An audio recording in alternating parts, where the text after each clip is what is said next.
బ్యాంకాక్లో మన తెలుగు వారిని అయితే ఒకసారిని కలిశానండి. పేరు దినేష్ కుమార్ గారు. ఇది విన్న తర్వాత నాకు చాలా బాధ అనిపించిందండి. రోజు రోజుకి మన భారతీయుల విలువ అనేది ఈ థాయిలాండ్ దేశంలో బాగా పడిపోతుందండి. ఇలాంటివి జరగడం వల్ల సార్ అసలు ఏం జరిగిందండి? అందరికీ నమస్కారం. నా పేరు దినేష్ కుమార్.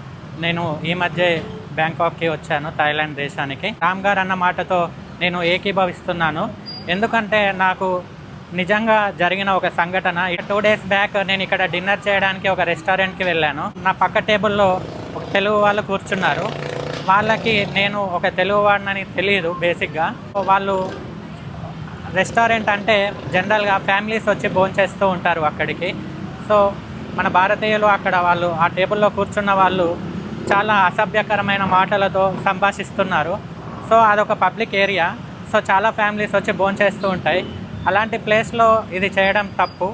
ఇదే కాకుండా ఇంకొకటి చేదు నిజం ఏంటంటే అక్కడ సర్వ్ చేసే ఒక అమ్మాయిని నువ్వు రాత్రికి వస్తావా అని చెప్పి అడిగారు. సో అది కరెక్ట్ అయిన పద్ధతి కాదు. సో వెంటనే అక్కడ పనిచేసే యజమాని వచ్చి ఇక్కడ అలాంటి వాళ్ళు ఉండరు అని స్ట్రిక్ట్గా చెప్పడంతో వాళ్ళు అక్కడితో ఊరుకున్నారు. సో ఆ అమ్మాయి బాధపడుతూ వెళ్ళిపోయింది. అలాంటి పనులకి ఇక్కడ కొన్ని ప్లేసెస్ ఉన్నాయి. అంతే తప్ప థాయిలాండ్ మొత్తం అలాంటి పనులే చేస్తారు అనుకోవడం తప్పు. కాబట్టి ఇది అందరికీ చెప్పట్లేదు, కేవలం అలాంటి పనులు చేసేవాళ్ళు, అలాంటి మైండ్ సెట్ ఉన్న వాళ్ళకి మాత్రమే చెప్పే సందేశం ఇది. దయచేసి రాముడి జన్మభూమిగా పిలిచే మన దేశాన్ని రాక్షస జన్మభూమిగా మార్చకండి. జై శ్రీరామ్ కాదండి, జై సీతారాం. సో రాముడు ఎంత గొప్పనో సీతాదేవిని కూడా మనం అలానే గౌరవించాలి. జై హింద్, జై భారత్. విన్నారు కదండి, చాలా బాగా చెప్పారు సార్.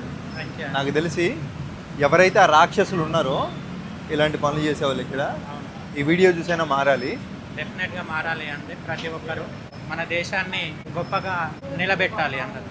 ఖచ్చితంగా సార్. నాకు నచ్చింది ఏంటంటే రామ జన్మభూమి అంటే రాముడు తిరిగిన నేల మనది. అలాంటి ప్లేస్ని రాక్షస జన్మభూమిలా మార్చొద్దండి. చాలా బాగా చెప్పారు సార్. Thank you. సో ఎలా జరిగింది మొత్తం ఇక్కడ ట్రిప్ అదంతా? చాలా బాగా జరిగిందండి, బాగా ఎంజాయ్ చేస్తాను. మార్పు రావాలని కోరుకుంటున్నాను. సో ఎప్పట్లా ఇంకా ఆగిపోక ముందుకు సాగిపోదాం. ఓకేనా? థ్యాంక్స్. ఓకే, అందరూ మన రాముడిని సబ్స్క్రైబ్ చేసుకోండి. Bye bye. Thank you so much అన్న. యా.